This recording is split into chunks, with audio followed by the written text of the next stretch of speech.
Lá no meu passado eu também tinha medo dos fardos que eu levava. Tinha uma história difícil, sim, uma história familiar pesada. Tia Ló conhecia de perto. Tia Ló conhecia de perto os medos que eu trazia, as inseguranças que me foram colocadas pela estrutura familiar que eu tinha. Eu também estava cheio de fardos. Às vezes a gente assume coisas na nossa vida que não são nossas.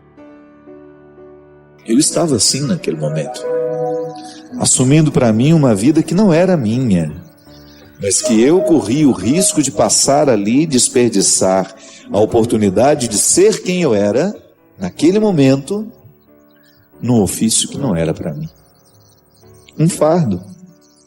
Que quando eu me aproximei de Jesus, eu descobri o significado disso.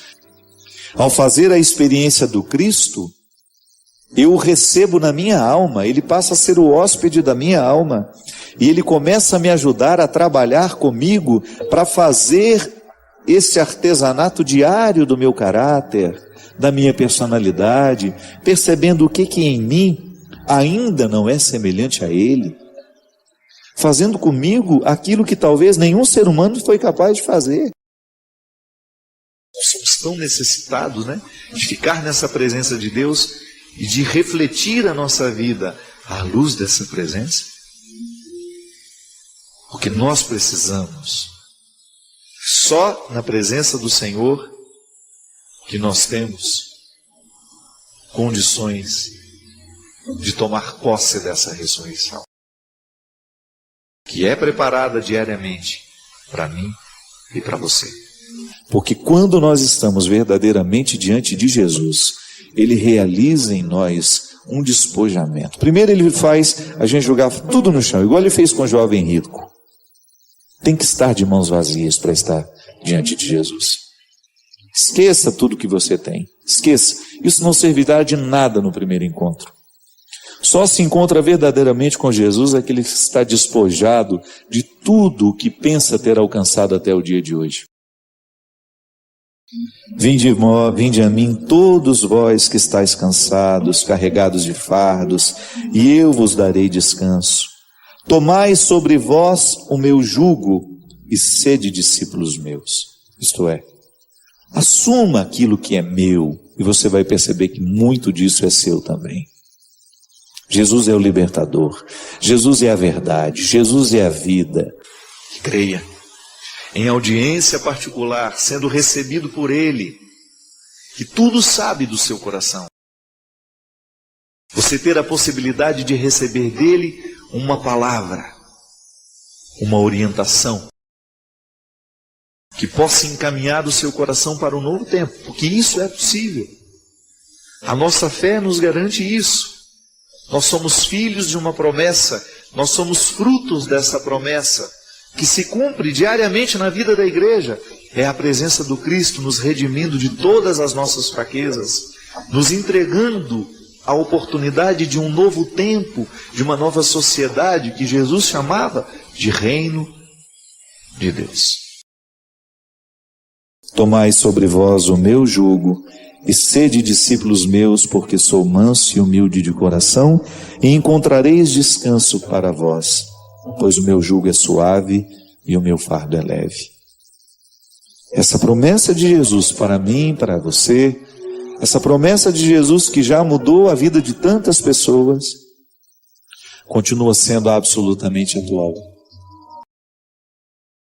Quem faz uma experiência verdadeira de Jesus, quem conhece de fato o coração de Jesus, começa a ter contato com todas as realidades que lhe impedem de ser quem você é.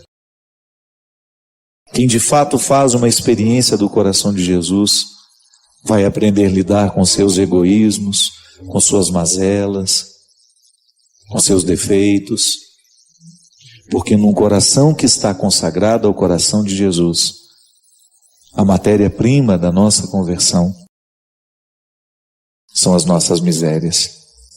É o reino dos céus, é o reino divino que já começa aqui. Ele é a esperança eterna para depois da morte, mas Deus nos ensina, através de Jesus, que o reino dos céus começa aqui. quando nós nos amamos, quando nós nos respeitamos, quando nós nos cultivamos, quando nós expulsamos do nosso coração tudo aquilo que possa impedir que os valores do reino ganhem espaço no mundo através de nós. Era o que Jesus fazia. Jesus era naturalmente terapêutico. Ele conseguia arrancar a vida do outro para uma partilha que nem sempre passava pela palavra. Que é assim mesmo. Às vezes a gente só pode superar uma fase da vida depois que a gente teve condições de partilhá-la com alguém. Depois da partilha é como se alguma coisa pudesse fazer avançar na direção de uma melhora, de uma superação. Na psicologia mesmo nós aprendemos que toda vez que nós temos coragem de falar sobre uma determinada realidade, que até então era só guardada por nós, que pertencia àqueles segredos que nós jamais tivemos coragem de contar a alguém, de alguma maneira a gente começou a superar. O silêncio nos amordaça, ele pode muitas vezes piorar uma realidade. Quando eu partilho, eu tenho condições de dar passo na direção de uma superação. É por isso que a conversa ela é sempre terapêutica. É igual quando alguém percebe que nós temos talento para alguma coisa e a gente tinha medo de dizer que tinha vontade de desenvolver aquele talento. Você escuta aquele elogio e aquilo te enche de esperança. É verdade, eu vou me ocupar disso, vou dedicar-me para que esse talento venha à tona. A gente sabe muito bem o que Jesus provocou na Samaritana, porque de alguma forma, em algum momento da nossa vida, alguém fez isso conosco. Alguém foi essa voz divina na nossa história, nos motivando a ir além, ir adiante. A gente cresce tanto quando a gente tem a oportunidade de encontrar alguém que fale o assunto que a gente precisa falar. É um processo terapêutico em nós. A amizade é naturalmente terapêutica, porque é quando a gente tem essa feliz oportunidade de partilhar aquilo que muitas vezes nos pesa, de dividir com o outro aquilo que nos assusta, colocar pelo recurso da palavra, por mais limitado que seja. Essa é a matéria-prima que agrada ao coração de Jesus, porque é a partir dessa sede, dessa necessidade que essa matéria-prima representa em nós, que Jesus nos oferece a água, da mesma maneira como ele ofereceu à samaritana. É uma água espiritual, não é a água física que mata a nossa sede, mas é uma água que tem o poder de colocar a nossa vida numa nova dinâmica, numa dinâmica absolutamente transformadora. E feliz daquele que acredita que este evangelho, que já aconteceu na vida de tantas pessoas, possa acontecer na sua vida também. E aí eu volto a dizer, a oração não é uma obrigação do cristão. A oração é um direito. Deixa de ser uma obrigação e passa a ser compreendida como um direito nosso. Eu tenho o direito de cruzar o sinal da cruz sobre mim e ser recebido em audiência particular por Deus. E ali contar a minha vida, contar os meus segredos, os meus medos, as minhas alegrias, quais são as minhas ansiedades, quais são os meus fracassos, quais são as injustiças que cometi, que sofri, quais são os sonhos que eu vi ruir. Em audiência particular com Ele, contar a nossa vida. Eu acho maravilhoso. Cada vez que nós temos a oportunidade de sair do coletivo e entrar na dimensão do particular. É muito saudável ao coração humano sair da condição de multidão e ser uma pessoa que é olhada nos olhos e é recebida de maneira particular. Eu acredito muito que Deus faça isso com a gente cada vez que nós entramos no estado de oração. Cada vez que nós cruzamos o sinal da cruz sobre o nosso corpo, sinalizando o nosso desejo de audiência particular com Ele, Ele se coloca à nossa disposição para nos ouvir. Eu, quando digo alguma coisa sobre o meu sentimento, é uma experiência de limite. Porque do meu pensamento, da realidade para o meu pensamento, já existe uma perda. O que eu sinto, quando eu penso o que eu sinto, já existiu uma perda. E quando eu tento falar aquilo que eu pensei, é ainda uma perda maior. Na verdade, é sempre um prejuízo tentar dizer ao outro o que nos passa. É por isso que as pessoas que se amam, elas se entendem muito melhor. Porque só o amor é capaz de nos dispensar da formalidade da palavra. Basta a gente olhar.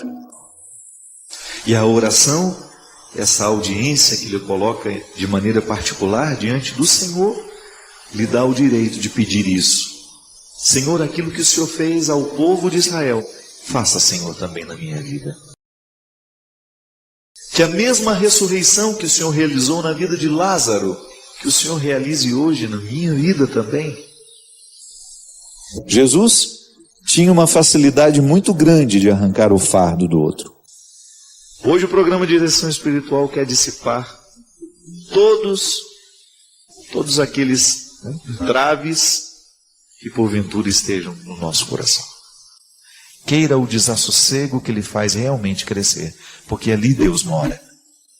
Deus está naquilo que causa o desassossego da nossa alma.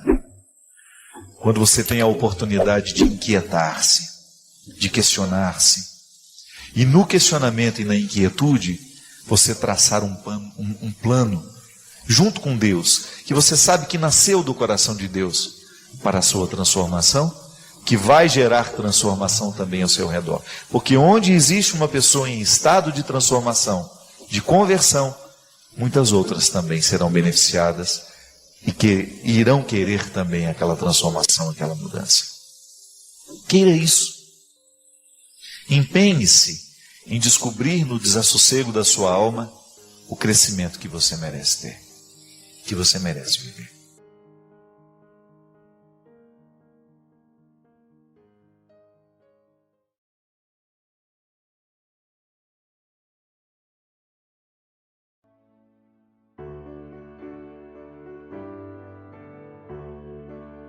Quanto tempo nos resta para a gente ser quem a gente é? Não vamos ficar perdendo tempo com o não ser, ou com realizar o sonho do outro, porque ele me imaginou assim, assim, assado. Não. A vida é urgente e nós precisamos viver com muita disposição a oportunidade de ser hoje, aqui, neste momento.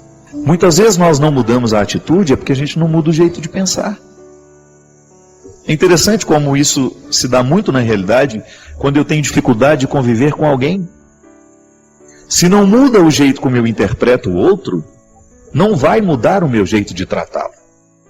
Eu esbarro nisso o tempo todo, minha gente. Você sabe muito bem, me acompanha, sabe o tanto que eu sou público, a minha vida me expõe o tempo todo. E eu preciso ter muita segurança no ser para eu dar conta de fazer o que eu faço. De vez em quando esbarra pela minha vida, através de uma carta, através de um e-mail, pessoas que não entendem o meu ser padre. É natural. Só que, no momento em que eu não sou interpretado do jeito como eu preciso ser, eu tenho todo o direito de estabelecer aquele limite. E muitas vezes as pessoas se aproximam de nós com um desejo tão ganancioso de serem as nossas administradoras, né? Por quê? Está te interpretando errado. Muitos casamentos dão errado por causa disso. Porque o marido interpreta a mulher como um bem de consumo. Não interpreta ela como um ser humano que tem vontades, que tem desejos, que tem sonhos. Então a atitude, muitas vezes, que cerceia, que agride, só vai ser modificada no momento em que o marido olhar para a mulher e interpretá-la de um novo jeito. Aí há liberdade. E na liberdade nós podemos ser irmãos, podemos ser amigos, podemos ser felizes, porque ninguém está impedido de ser. Em muitos momentos da sua vida você foi infeliz porque alguém negou o que você era. Não lhe deu a oportunidade de ser quem você era. Aí, minha amiga, é um desastre. Quando nós não somos interpretados de um jeito certo, quando o olho olha para nós, do mesmo jeito como ele olha para uma parede, ou para um quadro na parede, ou ele olha para nós como se fosse um objeto de decoração na vida dele, você corre o risco de estar sendo objetificado. Perdeu a identidade. Deixou de ser. Entrou na dimensão do fazer da maneira mais cruel que um ser humano pode entrar.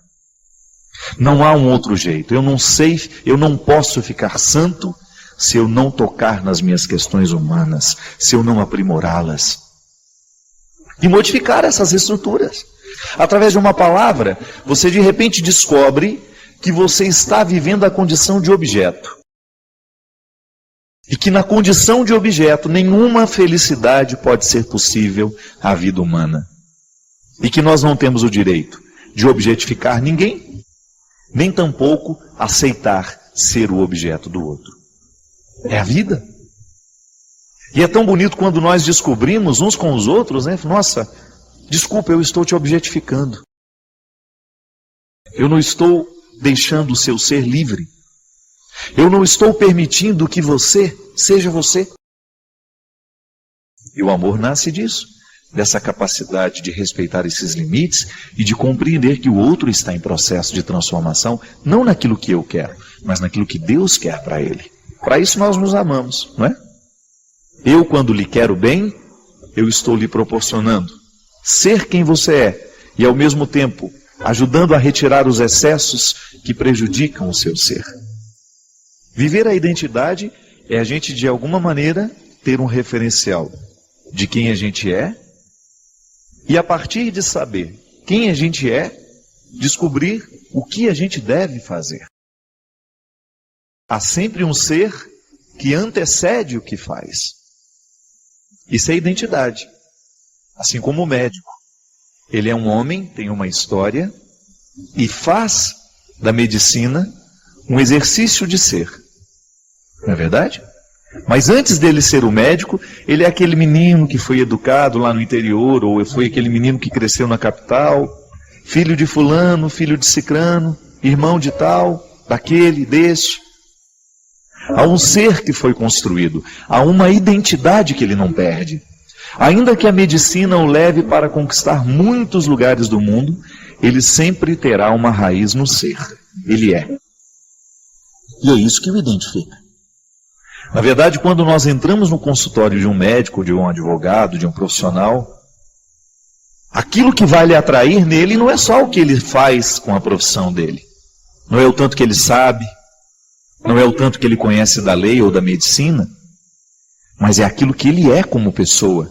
Porque aquilo que é faz a diferença no momento que ele faz.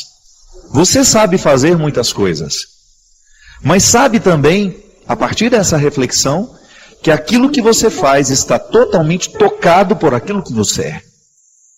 Li uma frase muito bonita essa semana, de um autor que agora não me recordo o nome, dizendo assim: o espelho nos mostra o rosto, e a arte nos mostra a alma. Toda vez que a gente está diante de uma obra de arte, de alguma maneira a nossa alma se revela, porque ela provoca a nossa sensibilidade. Provoca o que a gente é. E sabe que eu fico pensando que na vida nós somos muito carentes de situações que provoquem o nosso ser. Porque às vezes a gente faz tanto, a gente trabalha tanto, nós caímos numa vida de tantas atividades que a gente corre o risco de viver sem conhecer o que a gente é. Porque muitas vezes a vida prática estimula o nosso fazer e não o nosso ser. E é por isso que eu preciso ter os meus momentos de cultivar quem eu sou.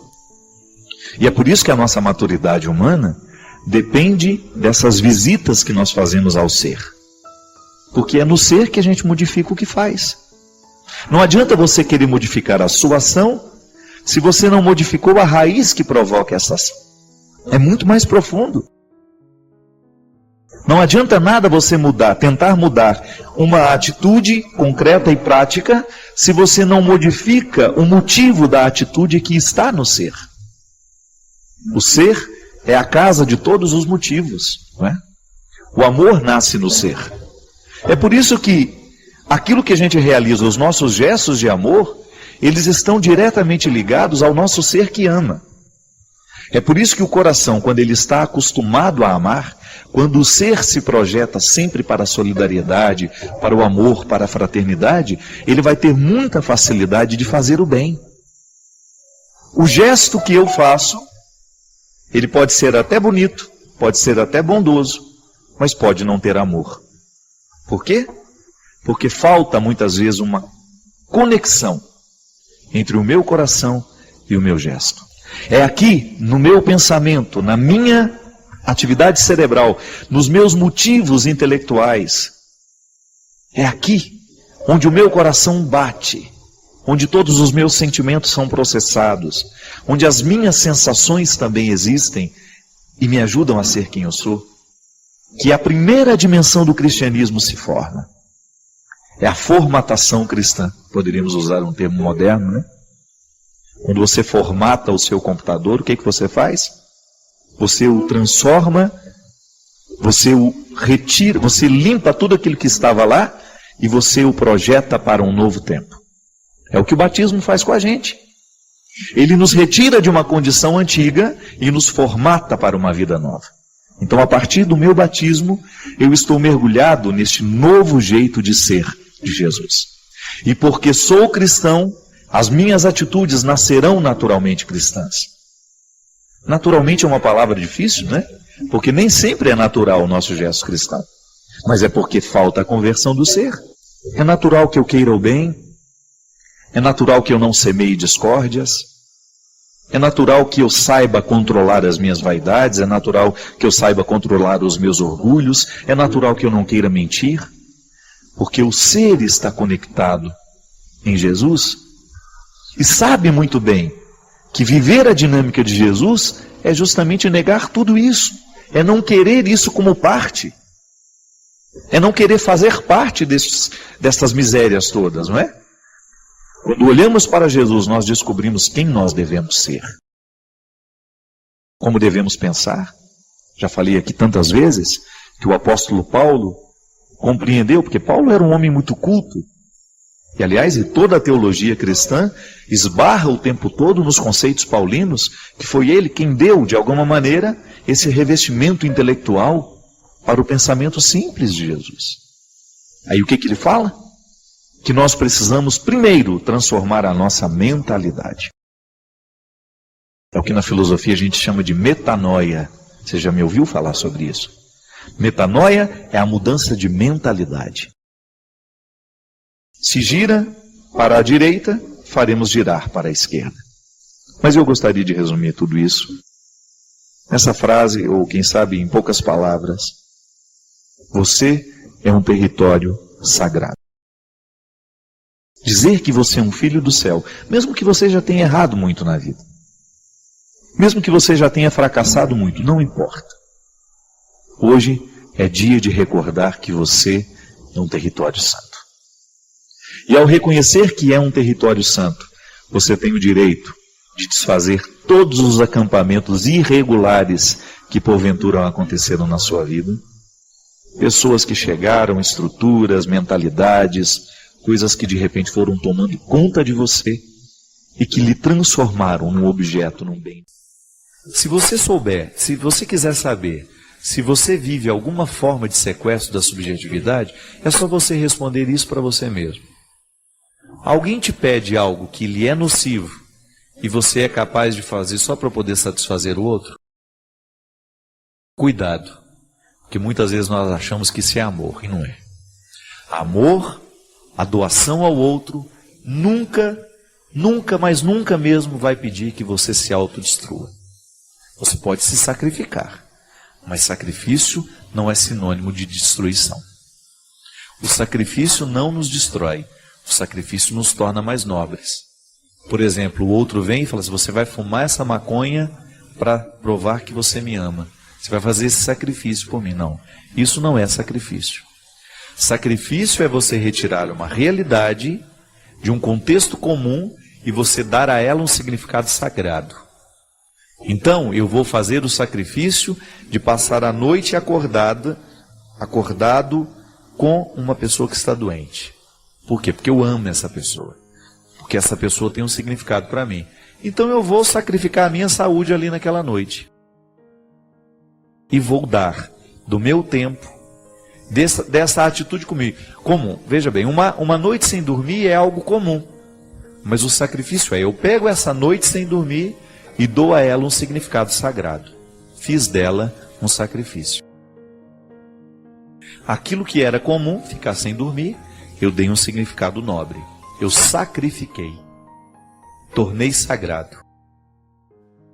Agora, quando eu descubro que eu estou fazendo coisas, entrando em determinadas situações que me destroem por causa de uma outra pessoa, então eu corro o risco de ter com ela um vínculo desordenado. Que precisa ser refletido o tempo todo, minha gente. O sequestro começa aos poucos, viu? Ninguém nos leva de uma vez. A gente começa a ser levado aos poucos. O invasor é elegante. O sequestrador dos afetos, ele é elegante. Ele vem aos poucos, ele é carinhoso, ele é sedutor. Ele vai lhe dando um bom tratamento e de repente ele pega a chave. Aí você já está sob comando. Relacionamentos humanos que podem ser dentro do casamento, dentro da amizade, nas relações de trabalho, em que você está se destruindo por causa do outro e você já não é mais capaz de dizer não, você já assume essa destruição como um projeto de vida, então você precisa de ajuda. Isso está muito presente nos namoros precoces. Por quê? Porque o adolescente não está muitas vezes preparado para o amor. Às vezes são tantos os conflitos ali e ainda tem que administrar um relacionamento a dois. Isso é um perigo. Muitas jovens são sequestradas do ponto de vista da subjetividade por adultos que chegam e que começam a tomar posse daquele mundo sem muita proteção, né? O adolescente, afetivamente, ele é inexperiente. Por isso essas paixões da adolescência são tão perigosas. Porque a pessoa fica cega. Fica cega. Então, cuidado.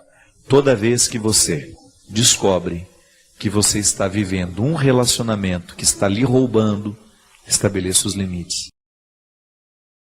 Eu gosto sempre de dizer isso. O outro vai nos tratar do jeito que nós autorizamos. Toda vez que nós identificarmos que há um exagero da parte do outro, estabeleça o seu limite. Esse território aqui é meu. Esse território aqui é sagrado.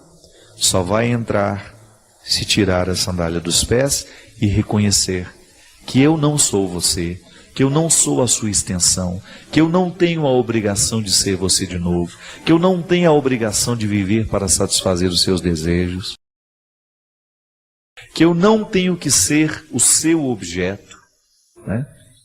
Nós já falamos aqui tantas vezes das relações objetais. O que são as relações objetais? São aquelas em que uma parte identifica a outra como objeto da sua satisfação. Isso é altamente destrutivo e muito comum. Muito comum. Quando o outro não é capaz de reconhecer que você é um ser humano. Quando ele olha para você apenas como uma máquina. O sexo faz muito isso. É impressionante como o sexo pode tornar o outro um objeto. E por quê? Porque na sexualidade as pessoas se exercem. Elas precisam, para viver uma sexualidade saudável, elas precisam se exercitar em duas dimensões. Porque o sexo não é o corpo apenas. Uma relação sexual é muito mais que o encontro de dois corpos. O encontro de dois corpos, você dá outro nome para isso, é relação genital. A relação sexual é aquela que envolve a totalidade do ser. O outro não é só um corpo que está diante de mim.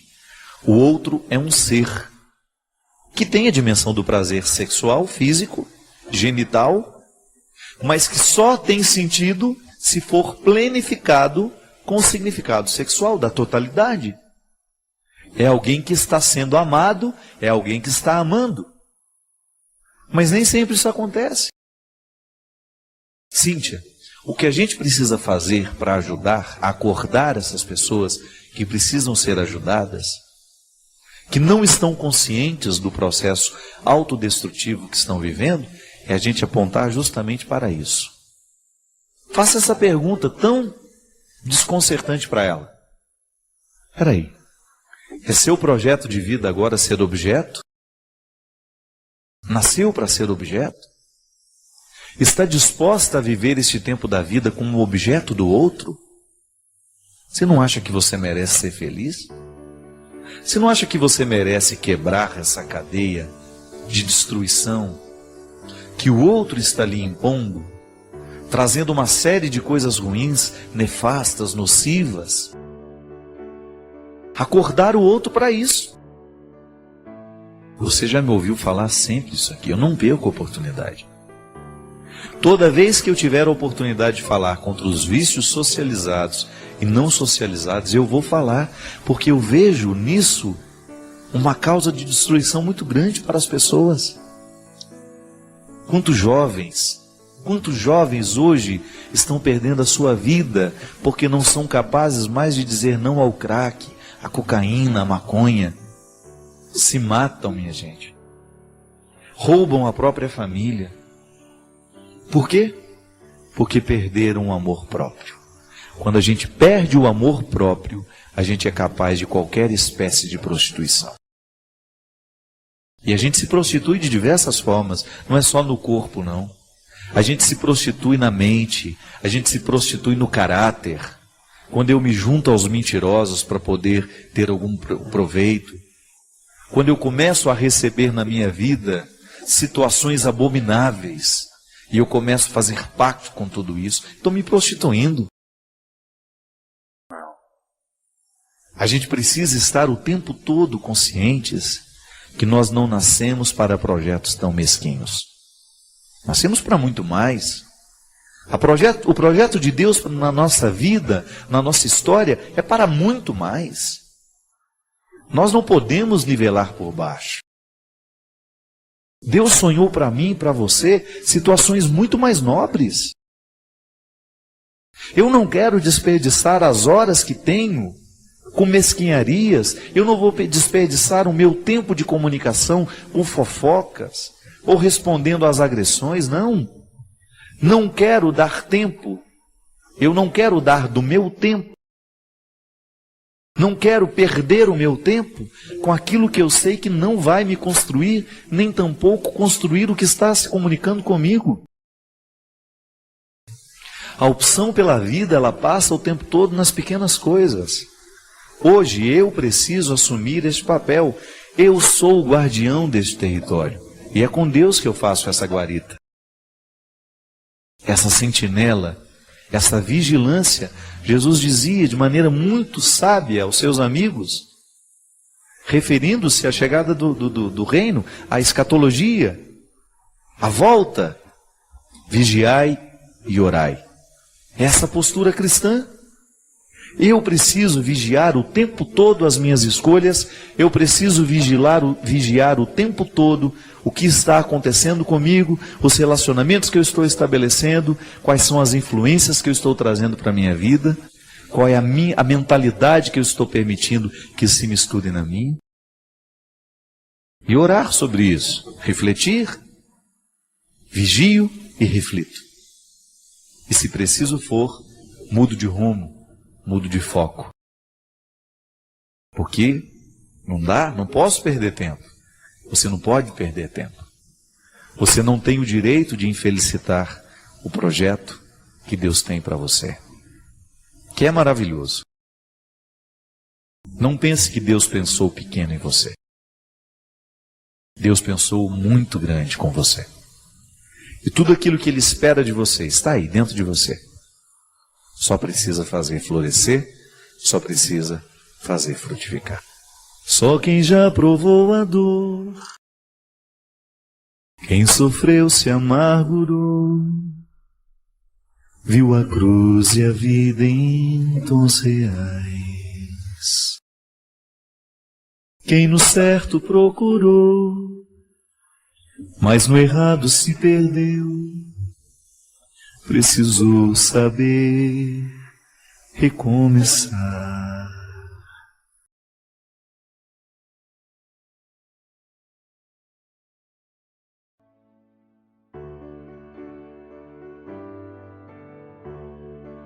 Você parou para pensar nisso? Que às vezes a vida não está dando certo, é porque você nem sabe exatamente o que você está precisando. Às vezes nós ficamos tão aflitos, tão angustiados, e não sabemos por quê. Faltou chegar ao ponto-chave. Faltou descobrir o ponto nevrálgico ali, onde de fato está iniciando o conflito. Paciência, né? A gente não tem paciência nem para descobrir o que está nos angustiando. Ciência é um movimento interior, né, que nos faz. Eu acredito que ela tenha o poder de nos fazer perceber a vida, as delicadezas do tempo. Porque sem a paciência, a gente pode incorrer o risco de não perceber o que de fato merece ser percebido. Mergulhar no coração da paciência, perceber a raridade da vida. É tão bonito isso em nós, quando a gente fica atento a perceber o que é raro na vida. Às vezes os nossos olhos, tão apressados, não nos conduzem ao coração dessa raridade. Minha gente, às vezes nós somos tão negligentes na percepção disso, que às vezes nós desperdiçamos um mês, um ano, 10, 20, colocando o nosso empenho numa realidade que nem era para aquele momento. E é por isso que é tão interessante a gente desenvolver a habilidade de dizer não e de dizer sim. Porque essa é uma habilidade que só a maturidade nos traz. Às vezes, porque somos imaturos, nós não sabemos nem dizer não. Não sabemos olhar as urgências do tempo. Então a gente vive para agradar o outro. Antes de agradar o outro, você precisa perceber o que a vida está pedindo de você. Porque nem sempre aquilo que você pode fazer para agradar o outro, está em consonância com aquilo que a vida está pedindo de você. Mesmo que para a gente crescer, nós temos que ter coragem de cortar muitas coisas. Muitas vezes nós matamos a nossa vida, ou matamos a oportunidade de viver bem, porque nós não somos capazes de fazer a leitura correta do que o tempo está nos pedindo. Porque é assim mesmo. Cada dia o tempo vai nos pedir alguma coisa. E é esse olhar atento que vai dando a gente essa condição, essa clareza de perceber o que de fato hoje grita pelo meu nome. O que de fato hoje chama por mim? Qual é a realidade hoje que é inadiável? É interessante porque, às vezes, a nossa maneira de viver nos priva até mesmo dessa percepção. Nós estamos muito estranhos a nós. Não é estranho com o outro, não. É estranho a nós mesmos. Estranhos a nós mesmos. A Sagrada Escritura diz: tempo de matar, tempo de fazer nascer. Tudo depende da percepção aguçada que nós precisamos ter para olhar o momento presente e descobrir o que de fato merece o nosso empenho. Quantas vezes eu na minha vida me empenhei no lugar errado, na questão errada. E depois não tem como ser feliz. Não tem como eu descobrir um contentamento sabendo que o meu empenho não foi onde deveria ter me empenhado. Não há possibilidade de eu me sentir realizado, de sentir-me bem com as minhas escolhas. Porque o que vai fazer com que eu me sinta bem é olhar para o contexto das minhas escolhas e ficar confortável com aquilo que foi escolhido.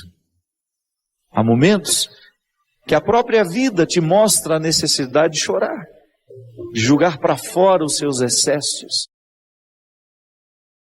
de não ter medo da tristeza, de permitir que essa tristeza cave dentro de nós as suas riquezas e que nos ajude a encontrar a pedra preciosa que só o sofrimento poderia nos levar a conhecer.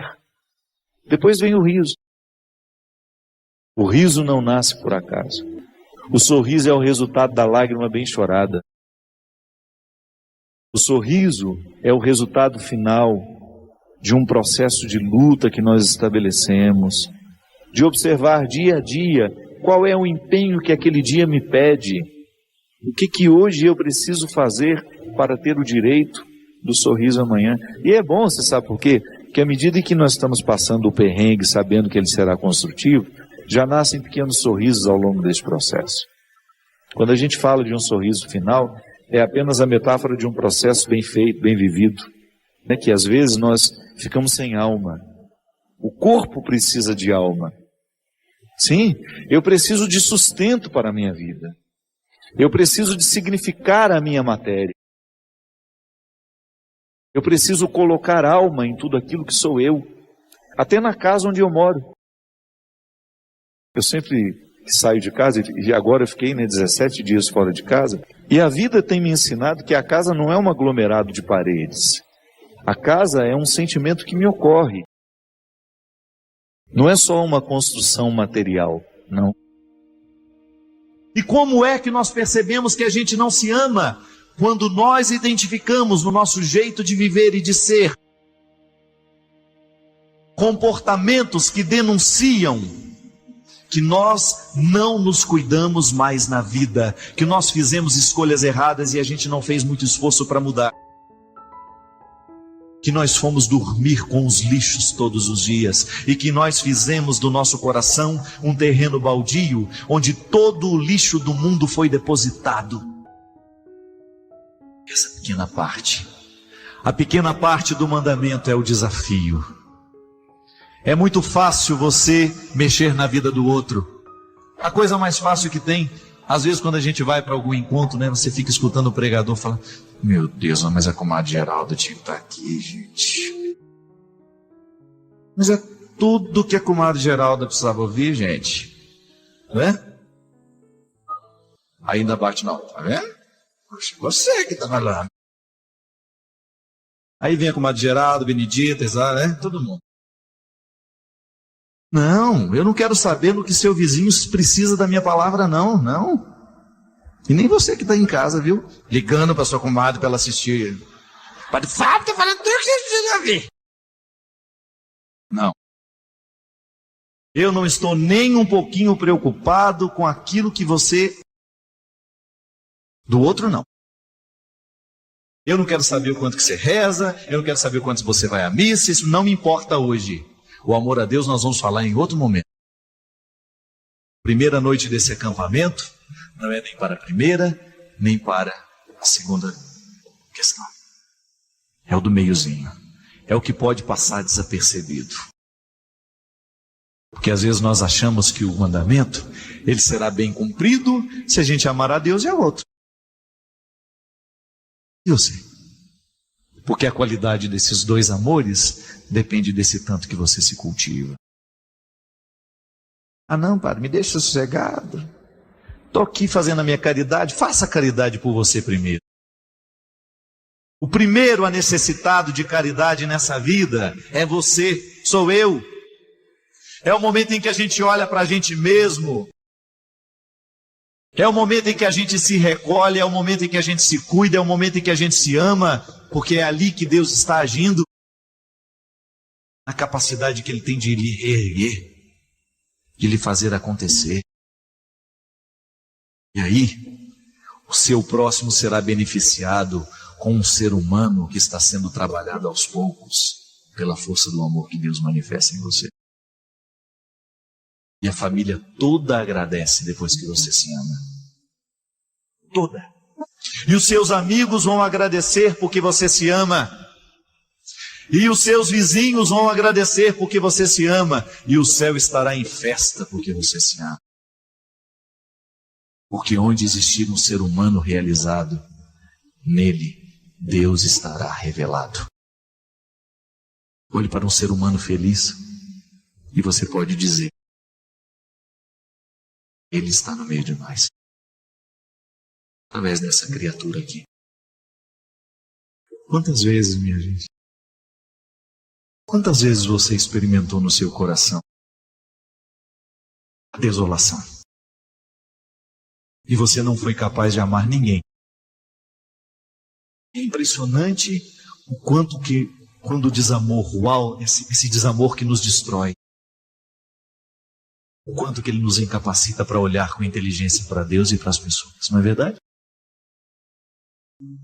O quanto que o seu desprezo por você mesmo lhe torna uma pessoa ateia.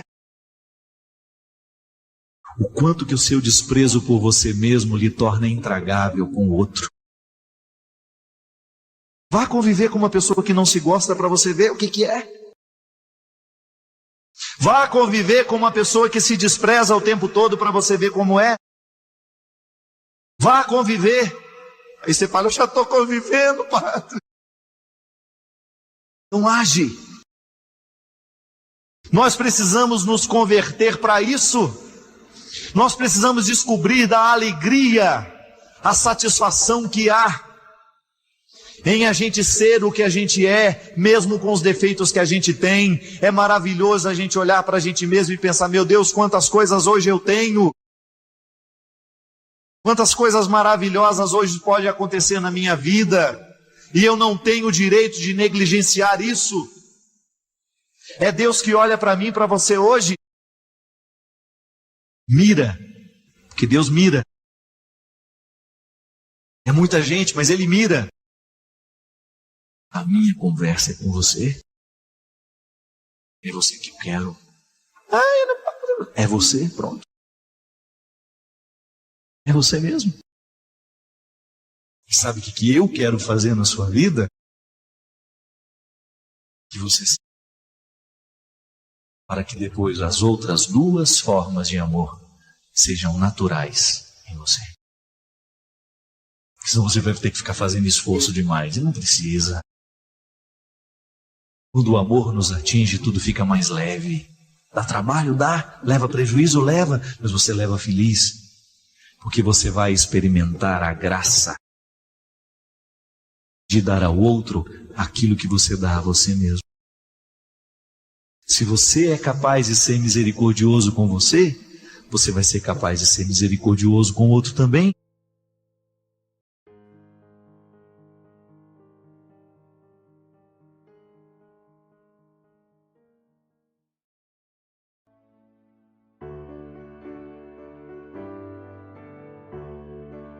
Eu sou uma pessoa muito triste. Eu tenho 44 anos de casada e quando eu casei, com 1 ano de casada, perdi meu primeiro filho. Aí eu passei muita tristeza por isso. Passei mais de 1 ano com muita depressão, muita tristeza. Aí vieram outros filhos, vieram 4 filhas. Criei tudo bem. Quando foi agora, esse ano, que terminou ontem, dia 11 de janeiro, eu perdi o neto do Vitor no afogamento, neto de 4 anos e meio. Isso, padre, mexeu muito com minha vida. Fiquei muito triste, muito abalada, muito chocada. Quase morri. Ainda hoje eu carrego essa tristeza dentro de mim. Eu gostaria muito de me libertar disso, padre. Essa criança tem mexido muito comigo. Foi pior do que o caso do meu filho.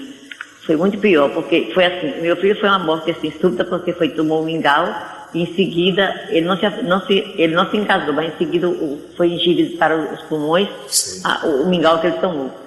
E a morte do meu filho, do meu neto, foi uma morte afogada, uma morte que eu achei foi uma morte muito estúpida, muito brusca. Então, isso eu não me conformei. Aí eu fiquei uma pessoa contra Deus, cheia de raiva, cheia de mágoa, de tristeza, de revolta, sabe, padre? E eu era uma pessoa muito de Deus, assim, de oração. Aí eu me culpei muito. Por quê? A culpa por que eu me culpei? Porque eu achei que tinha rezado pouco, culpei as pessoas, culpei Deus. Achei que Deus tem tanto poder, deveria ter lá ter tirado ele daquela água, ter salvado meu neto. Então, padre, foi tão difícil, aos 4 anos e meio, foi muito difícil para mim, está sendo muito difícil. E pedindo a Deus que me ajudasse, que me iluminasse esse dia de ontem para hoje, para me livrar dessa tristeza, dessa angústia, que é um peso muito grande nos meus ombros, essa tristeza, essa angústia, essa revolta, para mim é um peso muito, muito grande. Eu preciso melhorar disso, porque eu não posso continuar assim, porque senão eu não vou resistir, padre, senão eu vou morrer de tristeza, de sofrimento, e não dá para continuar assim. E pronto, agora eu quero que o senhor me diga o que eu devo fazer, padre. Dona Maria, primeira coisa que é muito bonito já de identificar, né, na senhora, é o desejo de mudar. Toda vez quando nós estamos diante de um acontecimento que nos traumatiza, que nos retira o chão, né, porque um acontecimento como esse tira o nosso chão. Um inocente, uma pessoa que a gente ama, morta ali. Estou me lembrando, mãe, da nossa amiga lá de Sergipe também, que passou pela mesma experiência, e ela tirou o filho dela das águas. Foi ela que tirou um menino morto. Eu escutei essa história e eu tive a oportunidade de estar com essa mulher, que é a mãe desse menino, lá na beira do Rio Jordão, quando nós fomos para a Terra Santa. E eu me recordo que na hora que eu fiz o batismo dela, a palavra que me veio foi essa. Eu joguei a água do Rio Jordão sobre a cabeça dela e eu disse para ela assim: retira o seu filho das águas de uma vez por todas. Porque aquele tempo da vida, da morte do menino até aquele dia, ela estava mantendo o menino afogado. Ela não retirava ele da piscina, porque ela só vivia em torno daquilo. Ela não fazia outra coisa. Ela vivia o tempo todo a experiência do afogamento. É aquela velha história, né, gente? O acontecimento está lá e eu não consigo me desvincular dele. Então não importa quanto tempo já tenha passado, o menino continua afogado, o menino continua nas águas. Diante daquela palavra, ela resolveu reagir.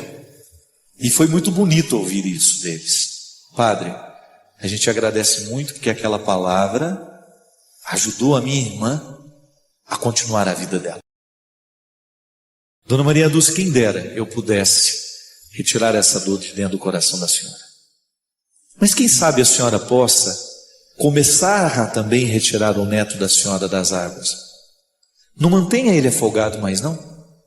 Não coloque mais o seu pensamento, não fixe mais a sua ideia, a sua história no afogamento dele. Primeira coisa, retire a culpa. Não tem que arrumar culpado para uma história trágica como essa. Mesmo que descobrir quem é o culpado, não traz o menino de volta. Não resolve a dor da gente, não. O que a gente precisa fazer é agora continuar a vida a partir do que a gente tem. Nós não temos mais como retirar o menino de lá, não temos mais como ressuscitá-lo, nós não temos como devolver a vida a ele, não deu tempo de fazer nada, mas agora há um jeito bonito de fazer a ressurreição acontecer, restituindo a vida na família, trazendo a alegria de volta. Porque todos nós ficamos privados, Dona Maria Dulce. Quando nós temos uma pessoa dentro de casa que não consegue viver o processo da perda, todos nós que estamos ao redor ficamos prejudicados. Ficamos prejudicados. E é bonito a senhora dizer: eu não quero ficar amargurada, eu não quero ser uma pessoa triste.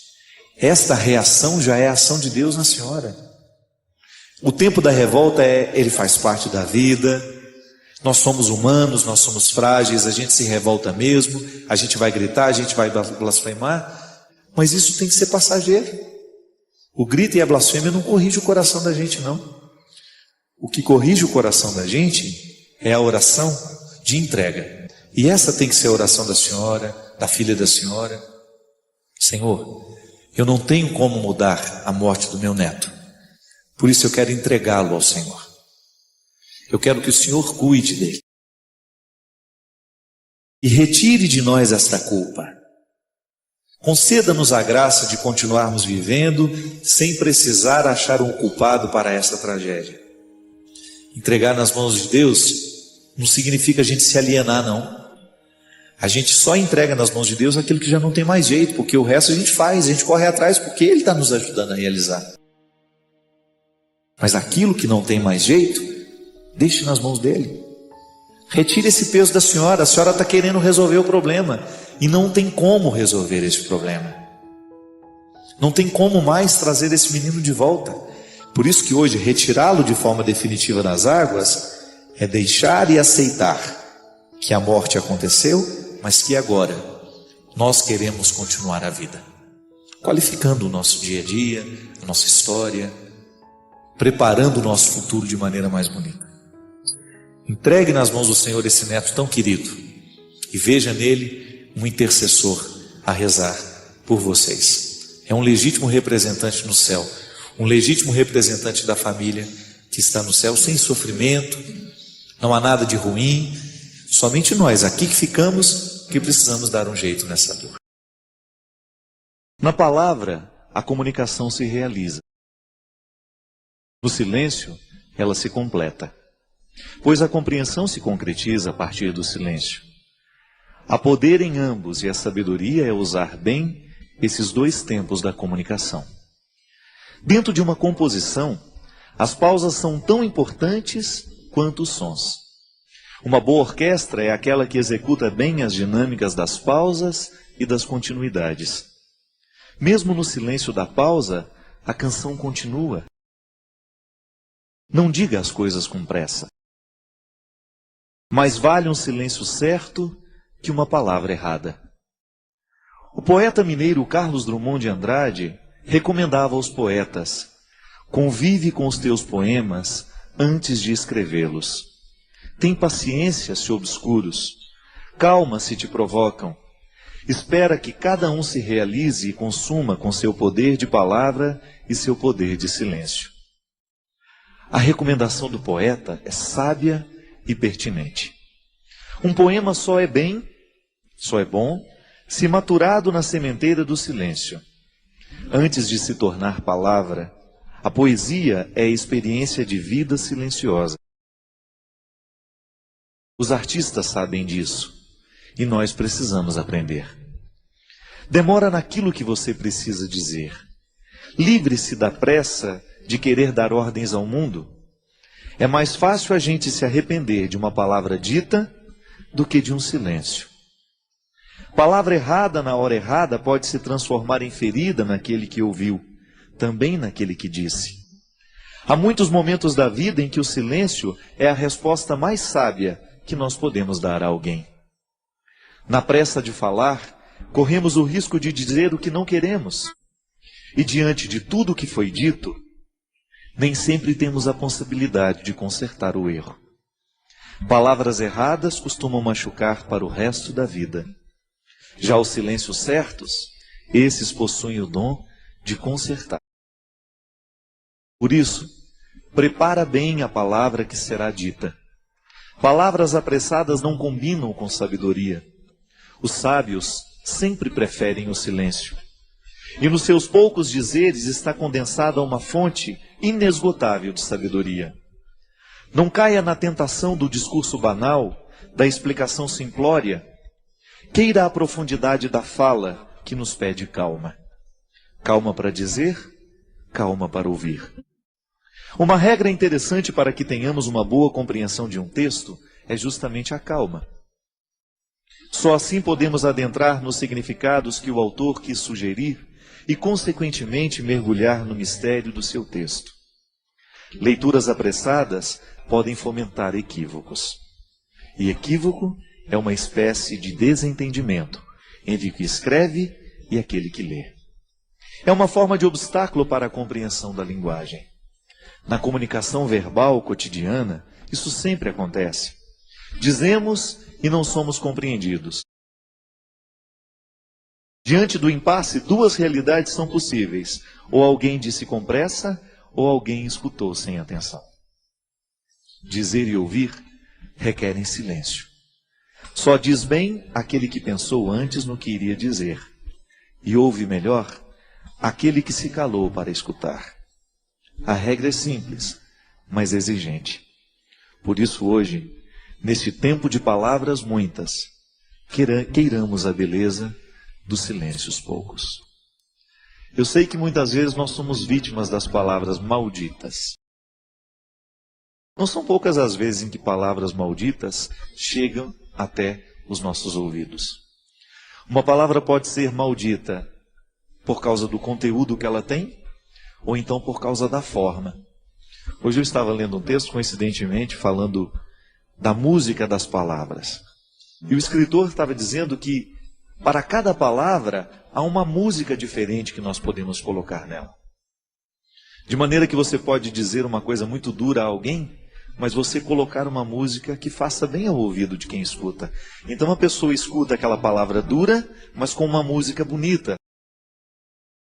Talvez tenha sido isso que Jesus soube fazer o tempo todo.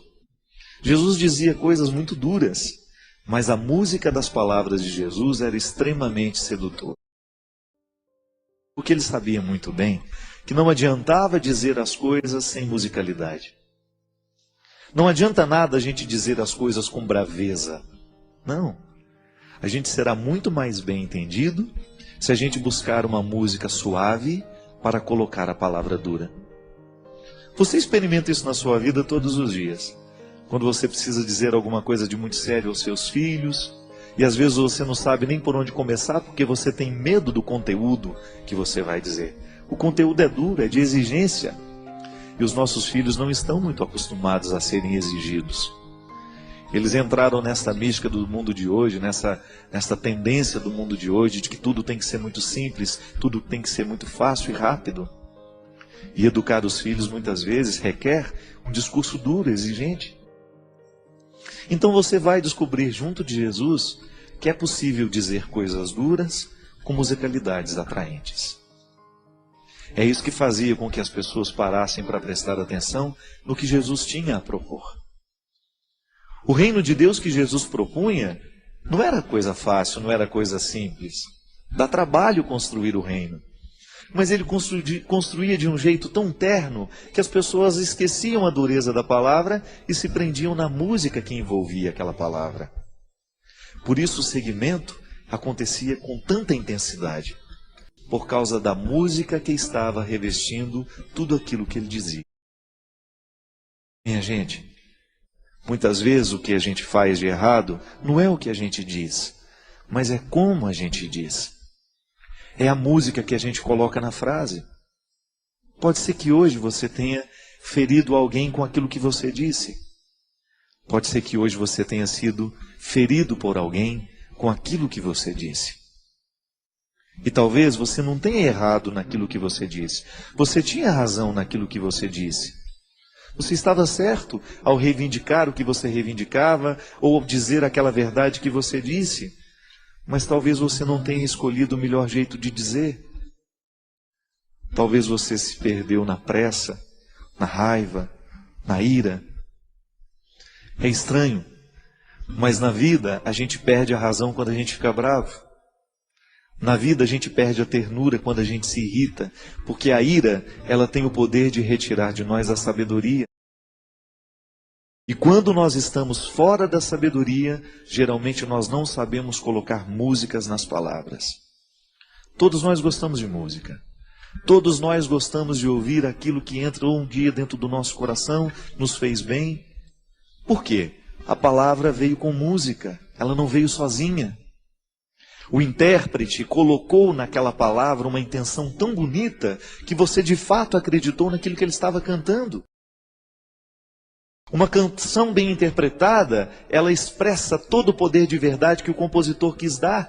Mas aquele que interpreta, o bom intérprete, ele faz a canção se tornar ainda mais verdadeira do que quando nasceu da mão do compositor. Porque ele soube colocar a intenção da voz. Eu, quando dava aula na faculdade de teologia, lá na faculdade beoniana, eu sempre dizia para os meus alunos que seriam padres um dia: olha, cuidado para você não ficar com um tom de voz, um jeito de falar igual a todo mundo. Busque a melodia das palavras. Busque o seu jeito de dizer. E que o seu jeito de dizer as verdades evangélicas, que o seu jeito de ensinar o evangelho, a palavra de Jesus, as coisas boas da vida, estejam de acordo com aquilo que você verdadeiramente acredita em e identifica neste mundo como ternura. A palavra pode ser dura, mas a música que envolve a palavra não precisa ser. Porque aí você vai ter um poder de convencer muito maior do que se você estivesse usando a palavra dura com uma capa, uma armadura. Não. Todos nós temos medo de armadura. porque ela nos recorda a guerra. E às vezes, ao invés de colocar melodia, música na nossa palavra, a gente coloca armadura. E aí a gente assusta aquele que nos escuta, a gente machuca aquele que nos escutou.